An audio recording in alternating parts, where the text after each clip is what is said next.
الحمد للہ رب العالمین والصلاة والسلام علی سید المرسلین وعلی آلہ وصحبہ اجمعین اما بعد فاعوذ باللہ من الشیطان الرجیم بسم اللہ الرحمن الرحیم وَإِذْ قَالَ رَبُّكَ لِلْمَلَائِكَةِ إِنِّي جَاعِلٌ فِي الْأَرْضِ خَلِيفَةً قَالُوا وَتَجْعَلُ فِيهَا مَن يُفْسِدُ فِيهَا وَيَسْفِكُ الدِّمَاءَ وَنَحْنُ نُسَبِّحُ بِحَمْدِكَ وَنُقَدِّسُ لَكَ قَالَ إِنِّي أَعْلَمُ مَا لَا تَعْلَمُونَ رَبِّ يَسِّرْ وَلَا تُعَسِّرْ وَتَمِّمْ بِالْخَيْرِ رَبِّ اشْرَحْ لِي صَدْرِي وَيَسِّرْ لِي أَمْرِي وَاحْلُلْ عُقْدَةً مِّن لِّسَانِي يَفْقَهُوا قَوْلِي اللہم ارحمنا بالقرآن العظیم۔ دینی علمی MS مصباحی چینل کے زیر اہتمام جلالین سورہ بقرہ کا درس بفضلہ تعالیٰ قسطوار جاری ہے۔ آج کا درس شروع ہوتا ہے سورہ بقرہ کی آیت نمبر 30 وَإِذْ قَالَ رَبُّكَ لِلْمَلَائِكَةِ سے۔ پھر ذرا اس وقت کا تصور کرو، یہ کس لفظ کا معنی ہوا؟ اس محل نصب میں ہے، فعل اس کا اذکر، تصور مقدر ہے۔ پھر ذرا اس وقت کا تصور کرو جب تمہارے رب نے فرشتوں سے کہا تھا انی جاعل فی الارض خلیفہ، میں زمین میں ایک خلیفہ بنانے والا ہوں، میں زمین میں ایک خلیفہ بنانے والا ہوں۔ اوپر کے رکوع میں بندگی رب کی دعوت، یا ایھا الناس اعبدوا ربکم الذی الآیہ، اوپر کے رکوع میں رب کے بندگی کی دعوت اس بنیاد پر دی گئی تھی کہ وہ تمہارا خالق ہے اور پروردگار ہے، اسی کے قبضہ قدرت میں تمہاری زندگی اور موت ہے، اور جس کائنات میں تم رہتے ہو اس کا مالک و مدبر وہی ہے، لہٰذا اس کی بندگی کے سوا تمہارے لیے اور کوئی دوسرا طریقہ صحیح نہیں ہو سکتا۔ اب اس رکوع میں وَإِذْ قَالَ رَبُّكَ لِلْمَلَائِكَةِ، وہی دعوت اس بنیاد پر دی جا رہی ہے کہ اس دنیا میں تم کو خدا نے اپنا خلیفہ بنایا ہے۔ خلیفہ ہونے کی حیثیت سے تمہارا فرض صرف اتنا ہی نہیں ہے کہ اس کی بندگی کرو، بلکہ یہ بھی ہے کہ اس کی بھیجی ہوئی ہدایت کے مطابق کام کرو۔ اگر تم نے ایسا نہ کیا اور اپنے ازلی دشمن شیطان کے اشاروں پر چلے تو بدترین بغاوت کے مجرم اور بدترین انجام دیکھو گے۔ یہ تو آیت کے اتنے سے حصے کا ترجمہ ہوا۔ وَإِذْ قَالَ رَبُّكَ لِلْمَلَائِكَةِ إِنِّي جَاعِلٌ فِي الْأَرْضِ خَلِيفَةً۔ مفسر کہتے ہیں اذکر یا محمد، اذکر یا محمد، اس کے ذریعے سے اشارہ کر رہے ہیں کہ اس محل نصب میں ہے، کون سا از کالہ میں جو از ہے، محل نصب میں ہے، اور عامل اس میں اذکر مقدر ہے۔ تو تصور کرو، ذرا تصور کرو اس وقت کا اے محمد جب تمہارے رب نے فرشتوں سے فرمایا تھا، کیا فرمایا تھا؟ انی جاعل فی الارض خلیفہ، کہ میں زمین میں ایک خلیفہ بنانے والا ہوں، میں زمین میں ایک خلیفہ بنانے والا ہوں۔ یہ کس نے فرمایا تھا؟ تمہارے رب نے فرمایا تھا۔ کس سے فرمایا تھا؟ ملائکہ فرشتوں سے فرمایا تھا۔ ملائکہ، ملک فرشتہ، ملاک مخفف ملک، اس کی جمع ہے ملائکہ۔ ملک کے اصل معنی عربی میں پیامبر کے ہیں۔ اسی کا لفظی ترجمہ فرستادہ یا فرشتہ ہے۔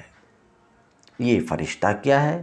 یہ صرف قوتیں نہیں ہیں، مجرد قوتوں کا نام فرشتہ نہیں ہے کہ یہ اپنا تشخص نہ رکھتی ہوں، بلکہ فرشتہ، یہ ملائکہ فرشتے، یہ شخصیت رکھنے والی ہستیاں ہیں جن سے اللہ رب العزت اپنی اس عظیم الشان سلطنت کی تدبیر وہ انتظام میں کام لیتا ہے۔ یوں سمجھنا چاہیے کہ یہ سلطنت الہی کے اہلکار ہیں جو اللہ کے احکام کو نافذ کرتے ہیں۔ جاہل لوگ انہیں غلطی سے خدائی میں حصہ دار سمجھ بیٹھے ہیں، اور بعض نے انہیں خدا کا رشتہ دار سمجھ رکھا ہے اور ان کو دیوتا بنا کر ان کی پرستش شروع کر دی ہے۔ تو فرشتوں کا اپنا تشخص ہے، یہ صرف قوتیں نہیں ہیں، ٹھیک ایسے ہی جیسے کہ ہمارا آپ کا تشخص ہے۔ تو انی جاعل، تمہارے رب نے ملائکہ فرشتوں سے فرمایا تھا انی جاعل فی الارض خلیفہ، کہ میں زمین میں ایک خلیفہ بنانے والا ہوں۔ یہ خلیفہ وہ جو کسی کی ملک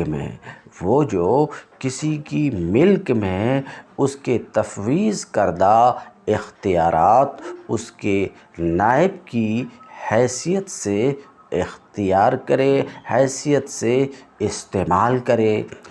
واضح رہے، خلیفہ مالک نہیں ہوتا، بلکہ خلیفہ اصل مالک کا نائب ہوتا ہے۔ اس کے اختیارات، خلیفہ کے اختیارات ذاتی نہیں ہوتے، بلکہ مالک کے عطا کردہ ہوتے ہیں۔ وہ اپنے منشا کے مطابق کام کرنے کا حق نہیں رکھتا، بلکہ اس کا کام مالک کے منشا کو پورا کرنا ہوتا ہے۔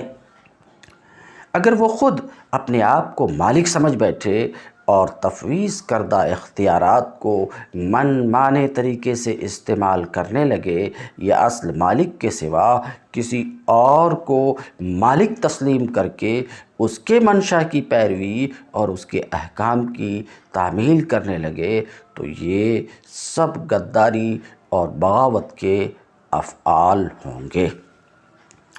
خلیفہ یخلفنی، میں زمین میں ایک خلیفہ بنانے والا ہوں گا، اس کی تفسیر کرتے ہیں یخلفنی فی تنفیذ احکامی فیہا، کہ وہ میری نیابت کرے گا۔ میں زمین میں ایک ایسے شخص کو، اس کو بنانے والا ہوں جو زمین میں میری نیابت کرے گا۔ کس سلسلے میں؟ زمین میں میرے احکام کے نافذ کرنے میں، لاگو کرنے میں میری نیابت کرے گا۔ اور وہ کون ہے؟ وہ ہوا آدم، اور وہ آدم ہے۔ تو اللہ رب العزت نے فرشتوں سے فرمایا انی جاعل، میں بنانے والا ہوں آدم کو اپنا خلیفہ۔ آپ خلافت کی تفسیر، اور خلیفہ کون؟ آدم۔ تو آدم اس زمین پر اللہ رب العزت کا پہلا خلیفہ ہے۔ قالوا، اتجعل فیہا من یفسد فیہا ویسفک الدماء. انہوں نے عرض کیا، یعنی فرشتوں نے، کس سے؟ اللہ رب العزت سے. قالو، قال یقول، قول کہنا، فعل ماضی سے جمع مذکر غائب. قالو، انہوں نے عرض کیا، اتجعل فیہا من یفسد فیہا،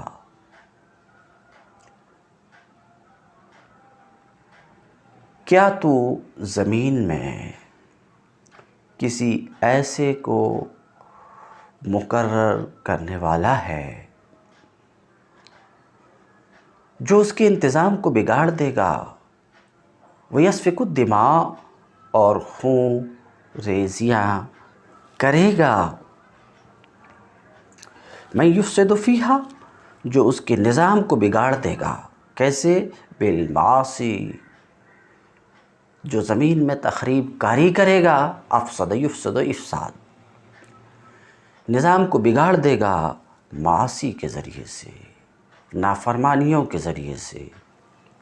وَيَسْفِكُ الدِّمَاء، اور خونریزیاں کرے گا. خونریزیاں کرے گا، لغوی معنی بیان کر رہے ہیں. یُریقُہا، خونریزیاں کرے گا. کیسے؟ بالقتل، آپس میں ایک دوسرے کو قتل کر کے. ایسا فرشتوں نے اللہ رب العزت سے عرض کیا، مگر ایک بات.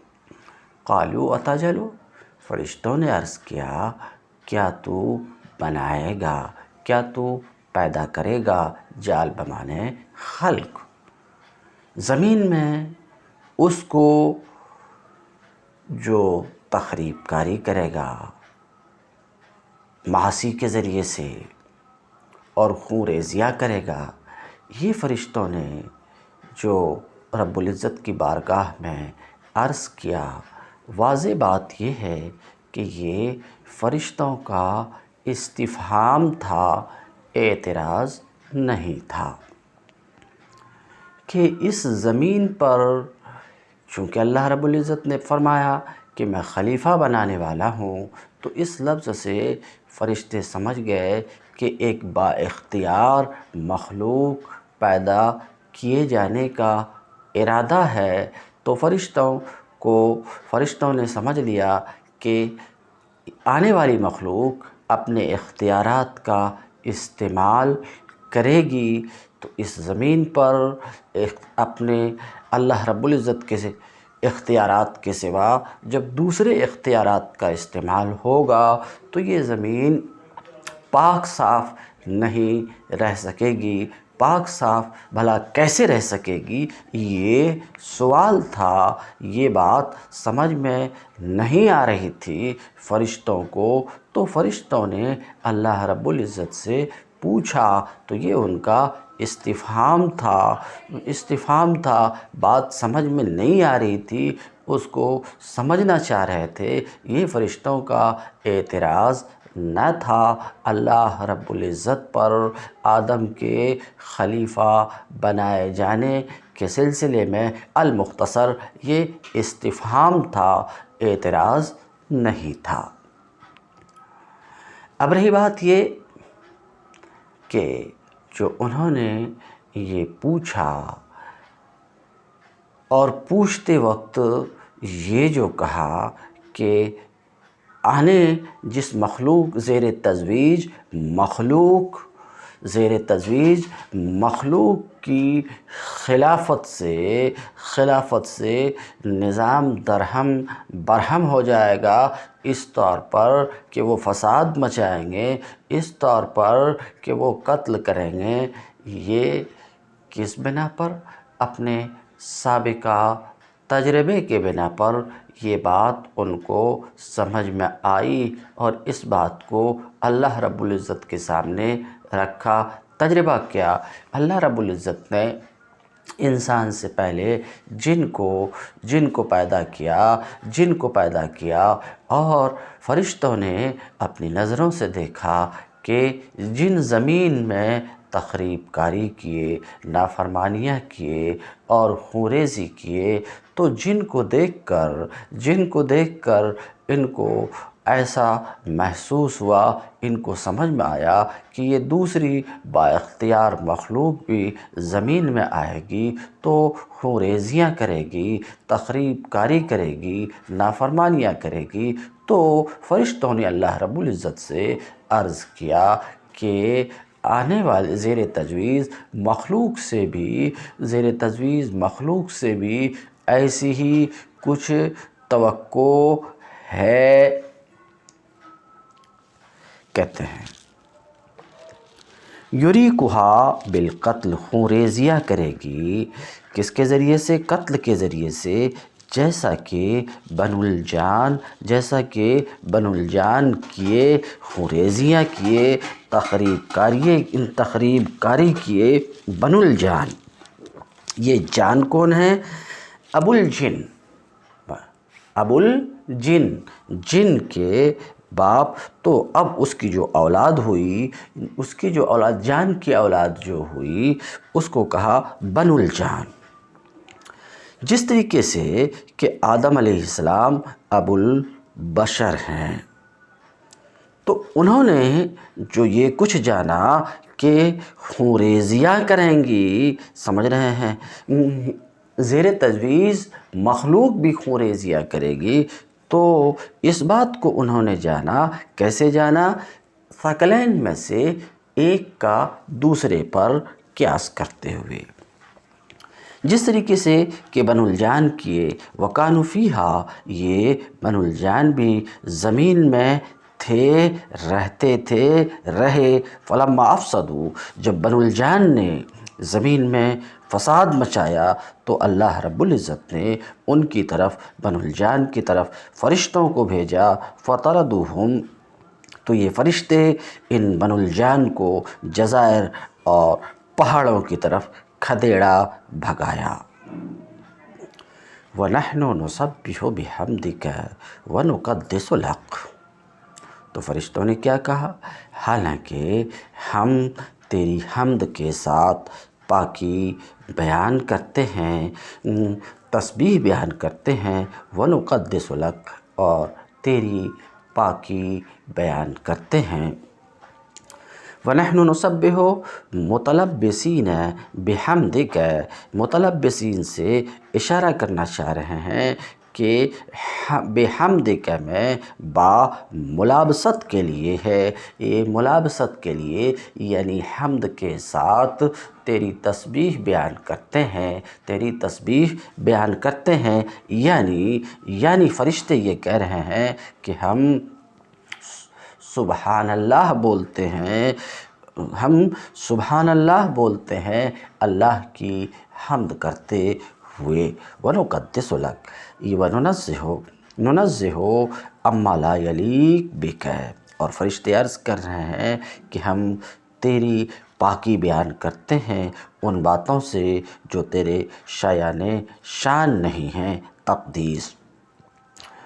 فاللام زائدہ، نقدس لک میں جو لام ہے وہ زائدہ ہے، تاکید کے لیے ہے، اس لیے کہ تقدیس یہ متعدی بنفس ہی ہے. اور یہ جملہ وَنَحْنُ نُسَبِّحُ بِحَمْدِكَ وَنُقَدِّسُ لَكَ، یہ جملہ حال ہے. تو معنی یہ ہے کہ کیا تو زمین میں اس کو پیدا کرے گا جو وہاں زمین میں تخریب کاری کرے گا اور خوریزیاں کرے گا، حالانکہ ہم تیری حمد کے ساتھ تسبیح بیان کر رہے ہیں، کرتے ہیں اور تیری پاکی بیان کرتے ہیں. تو یہ جملہ وَنَحْنُ نُسَبِّحُ بِحَمْدِكَ وَنُقَدِّسُ لَكَ، یہ جملہ حال ہے. تو مفسر کہتے ہیں فَنَحْنُ أَحَقُّ بِالِاسْتِخْلَافِ، الفاظ تو وہ ہیں مگر بقول مصنف کے ان جملوں سے فرشتے ایسا کہنا چاہ رہے ہیں کہ خلیفہ بنائے جانے کے ہم زیادہ حقدار ہیں الفاظ وہ ہیں جو آپ نے سماعت فرمایا، مگر مراد ان کی بقول مصنف کے فرشتوں کی مراد یہ ہے کہ خلیفہ بنائے جانے کے زیادہ حقدار ہم ہیں۔ قال انی اعلم ما لا تعلمون۔ تعالی جو تفسیر میں مصنف نے رکھا، یہ اللہ رب العزت کا قول نہیں ہے، یہ تفسیر ہے۔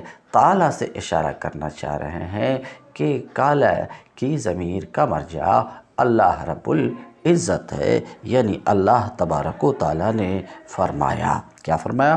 اعلم ما لا تعلمون، انی اعلم ما لا تعلمون۔ اللہ رب العزت نے فرمایا میں وہ جانتا ہوں جو تم نہیں جانتے ہو، جن باتوں کو تم نہیں جانتے ہو انہیں بھی میں جانتا ہوں۔ من المصلحت فی استخلاف آدم، ما میں ابہام ہے، اس کو بیان کر رہے ہیں من کے ذریعے سے مفسر کہ میں اسے جانتا ہوں، یعنی اس مصلحت کو جانتا ہوں، میں اس مصلحت کو جانتا ہوں جنہیں تم نہیں جانتے ہو۔ کیسی؟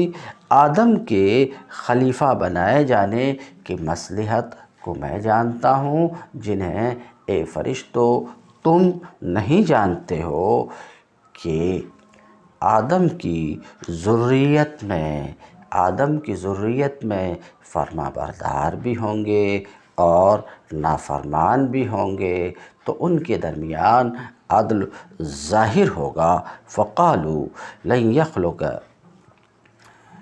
فرشتوں نے کہا آپس میں یا اپنے دل میں، فرشتوں کے دل میں یہ بات تھی، ممکن ہے کہ آپس میں فرشتوں نے، مصنف جو بیان کر رہے ہیں، آپس میں فرشتوں نے ایسا کچھ کہا، کیسا کچھ کہا؟ لن يخلق ربنا، کہ ہمارا پروردگار کسی ایسی مخلوق کو پیدا نہیں فرمائے گا، اکرم علیہ منا، ایسی مخلوق کو پیدا نہیں فرمائے گا جو اللہ کے نزدیک ہم سے زیادہ مکرم ہوگی اور ہم سے زیادہ علم رکھنے والی ہوگی۔ فرشتوں کے دل میں یہ بات رہی ہو کہ اب ہمارے بعد اللہ رب العزت کسی ایسی مخلوق کو پیدا نہیں فرمائے گا جو مخلوق اللہ کے نزدیک ہم سے زیادہ شرافت والی ہوگی، ہم سے زیادہ علم رکھنے والی ہوگی، اللہ رب العزت ایسی کسی مخلوق کو پیدا نہیں فرمائے گا۔ فرشتوں نے آپس میں یہ بات کہی، یا یہ کہ ان کے دل میں یہ بات تھی۔ ایسا انہوں نے کیوں کر کہا؟ تو کہتے ہیں ایسا انہوں نے کیوں کر سمجھا؟ تو اس وجہ سے کہ ہم کو فرشتے، ہمیں پہل کا حق حاصل ہے، لِسَبْقِنَا لَهُ، اس مخلوق پر پہل کا حق حاصل ہے، سمجھ رہے ہیں، اور دوسری مخلوق سے ہم زیادہ علم رکھنے والے ہیں۔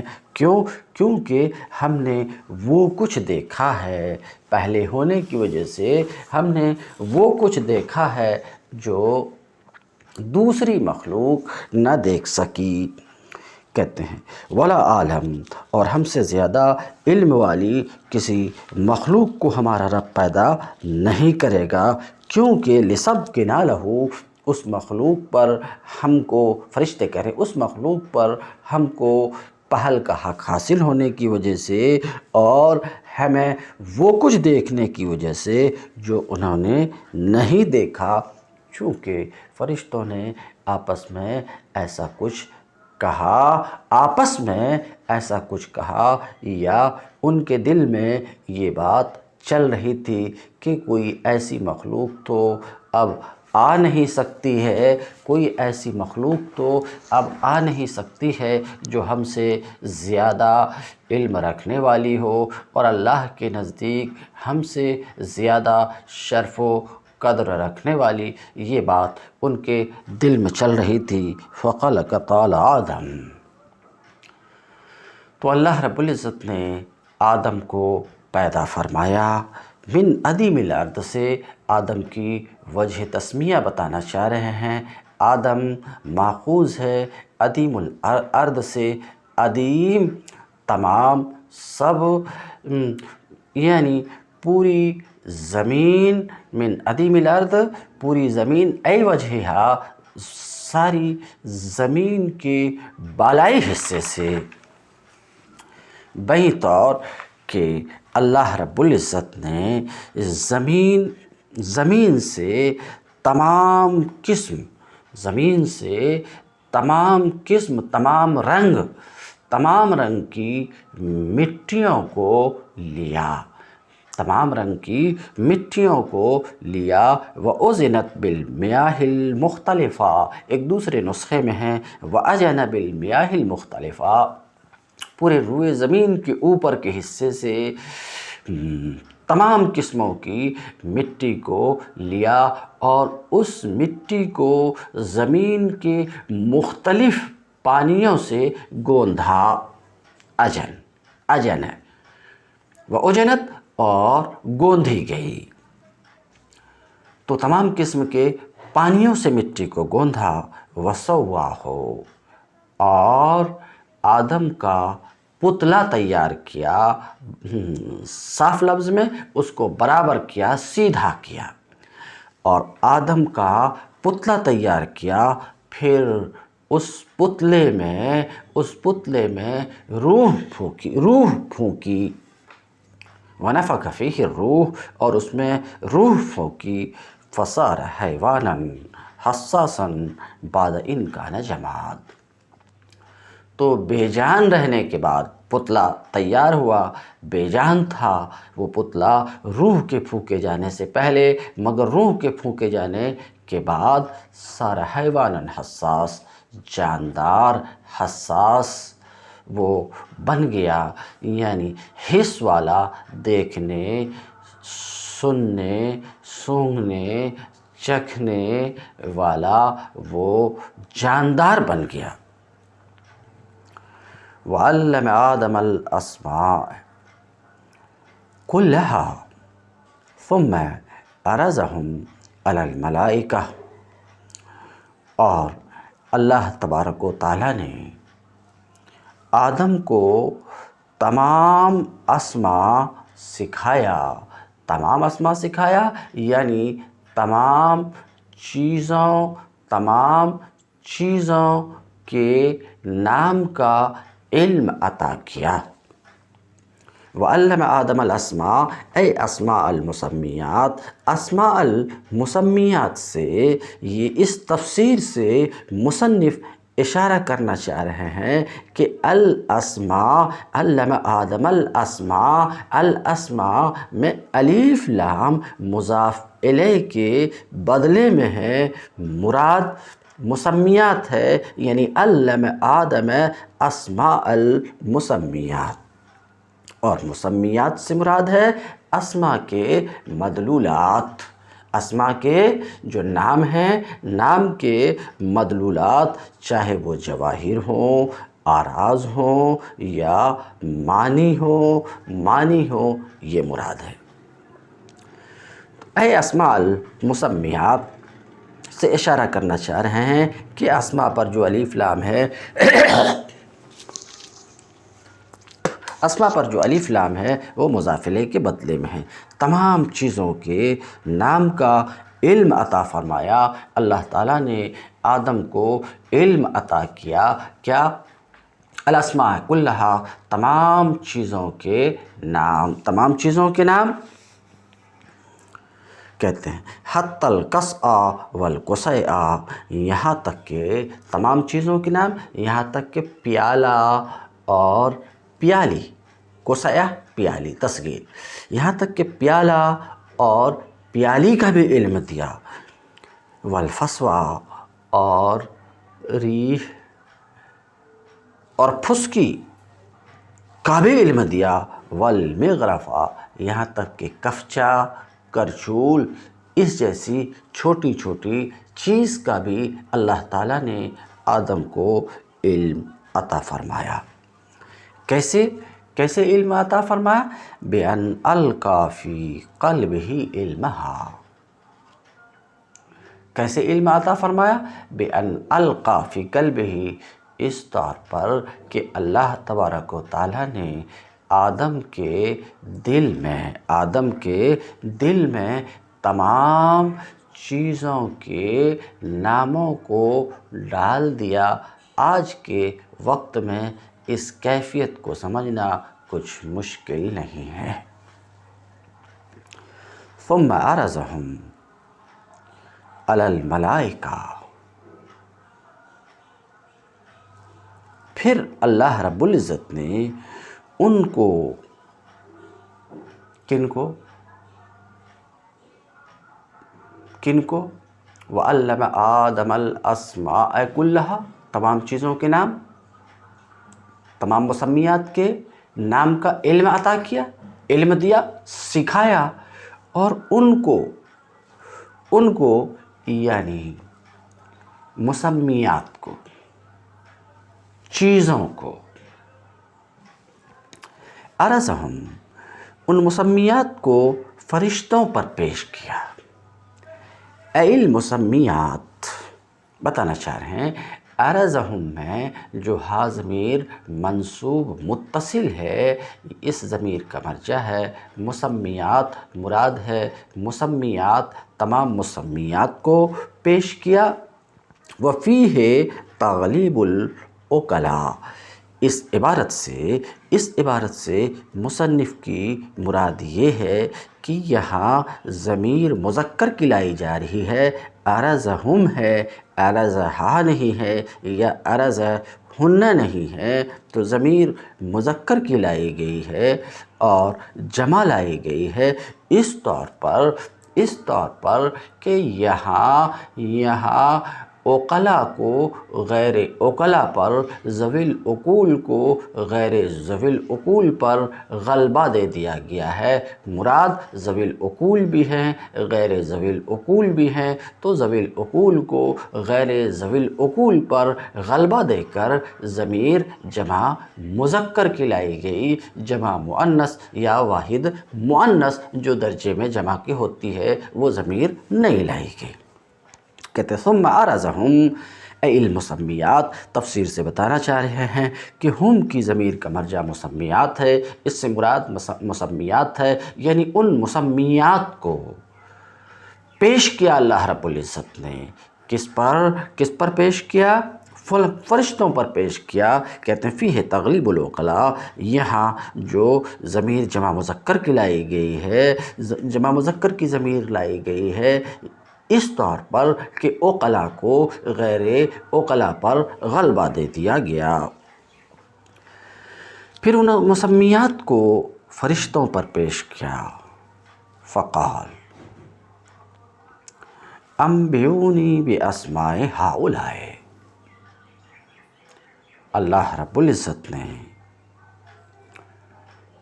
فقال لہم سے، اللہ رب العزت نے فرمایا کن سے؟ فرشتوں سے فرمایا، اور اللہ رب العزت کا فرشتوں سے فرمانا یہ ان کو خاموش کرنے کے لیے، ذرا سخت لفظ میں توبیخاً، توبیخ کے طریقے پر اللہ رب العزت نے فرشتوں سے فرمایا، توبیخ کے طور پر، کیونکہ جو کچھ اللہ رب العزت فرشتوں سے فرما رہا وہ فرشتوں کے بس میں نہیں تھا، جیسا کہ فرمانے کے بعد یہ بات واضح ہو گئی اور اللہ رب العزت کو پہلے سے معلوم تھا، پھر بھی اللہ رب العزت نے فرمایا، وہ انبئونی فرمایا، تو یہ فرمانا جب ان کے بس ہی میں نہیں تھا، ان سے یہ فرمایا، تو یہ فرمانا توبیخ کے طور پر ان کو ساکت کرنے کے لیے۔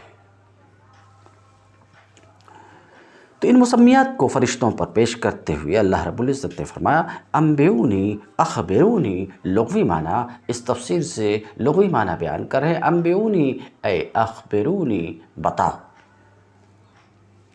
کیا بتاؤ؟ باسماء ہؤلاء، اے مسمیات سے اشارہ کرنا چاہ رہے ہیں، کس کا مشار الیہ؟ مسمیات ہے، ان چیزوں کے، ان مسمیات کے، ان چیزوں کے نام بتاؤ اے ملائکہ، ان کنتم صادقین۔ انبئونی باسماء ہؤلاء، ان چیزوں کے نام بتاؤ، ان کنتم صادقین، اگر تم سچے ہو اپنے اس خیال میں یا اپنی اس بات میں۔ دونوں تفسیر ہے مفسر کی، اس لیے دونوں کو لے رہا ہوں۔ اگر تم سچے ہو اپنے اس خیال میں، اپنے اس تصور میں، یا اپنی اس بات میں۔ کون سی بات میں یا کس خیال میں؟ اگر تم سچے ہو اس بات میں کہ میں تم سے زیادہ علم والی مخلوق کو پیدا نہیں کروں گا،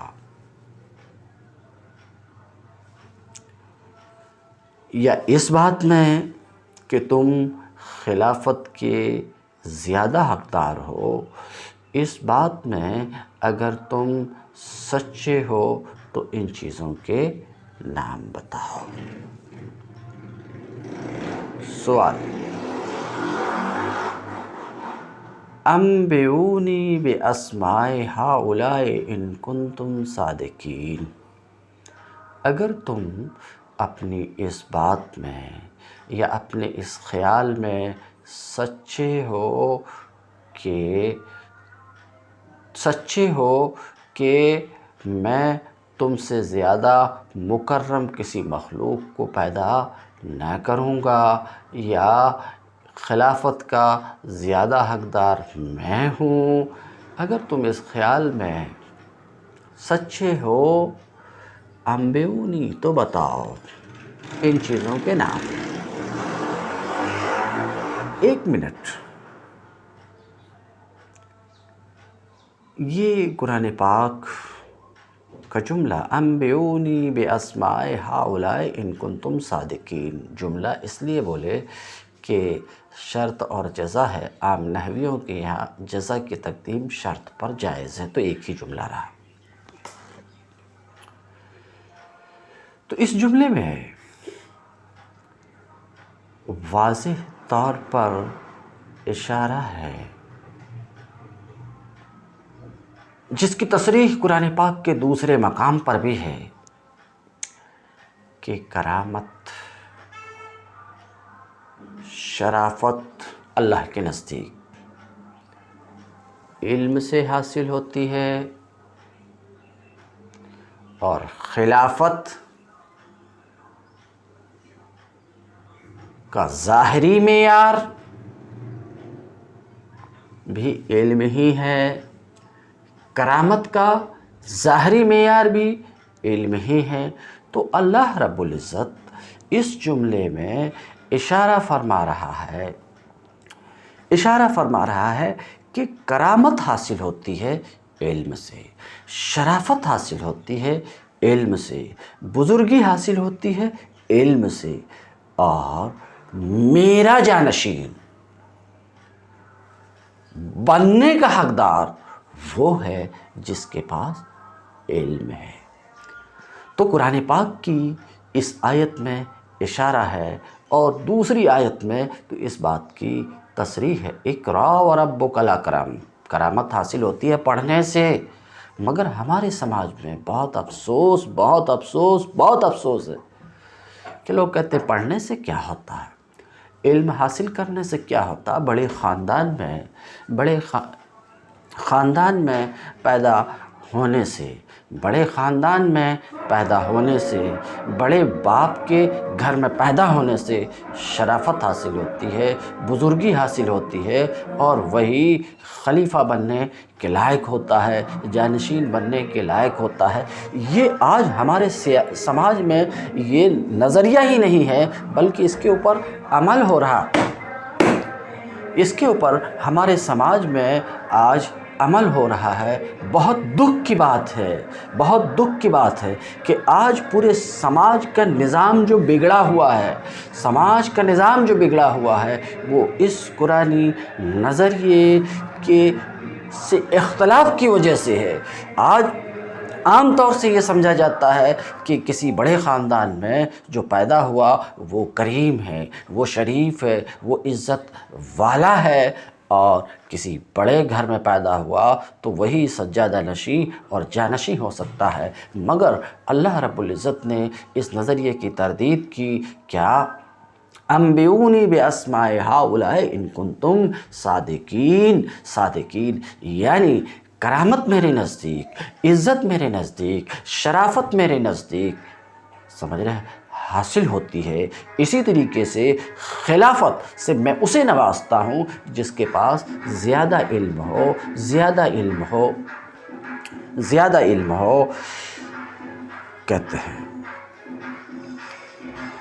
ان کنتم صادقین، اگر تم سچے ہو اس بات میں کہ تم سے زیادہ علم والے مخلوق کو میں پیدا نہیں کروں گا، یا اس بات میں کہ تم خلافت کے زیادہ حقدار ہو، اس بات میں سچے ہو، تو ان چیزوں کے نام بتاؤ۔ کہتے وجواب الشرط دل علیہ ما قبلہ، اس عبارت سے مصنف یہ بتانا چاہ رہے ہیں کہ ان کنتم صادقین شرط ہے، اس کی جزا کیا ہے؟ تو کہتے ہیں جواب شرط پر ما قبل دال ہے، یعنی انبئونی، یہ تقریر کی ضرورت سیبوئے کی مذہب پر پڑی ہے، مگر دیگر نحویوں کے مذہب پر ان کنتم صادقین شرط مؤخر ہے، اور انبئونی جزائے مقدم ہے، جزائے مقدم ہے۔ قالوا سبحانک لا علم لنا الا ما علمتنا انک انت العلیم الحکیم۔ فرشتوں نے عرض کیا، کیا عرض کیا فرشتوں نے؟ سبحانک، پاکی ہے تجھے، اے اللہ پاکی ہے تجھے، اے تنزیہا لک، تجھے پاکی ہے، عن الاعتراض علیک، تیرے اوپر اعتراض سے، لا علم لنا الا ما علمتنا، ہمیں کچھ بھی علم نہیں ہے، لا علم لنا، ہمیں کچھ بھی علم نہیں ہے مگر بس وہی جس کا علم تو نے ہمیں عطا فرمایا۔ علمتنا کے بعد مصنف ایہو کا اضافہ کر رہے ہیں، اس کے ذریعے سے مصنف اشارہ کرنا چاہ رہے ہیں کہ دوسرا مفعول محذوف ہے، اور وہ ایہو ہے۔ ہمیں کچھ بھی علم نہیں ہے مگر بس وہی جو تو نے ہمیں عطا کیا، انک انت العلیم الحکیم، یقیناً تو ہی علم والا، حکمت والا ہے۔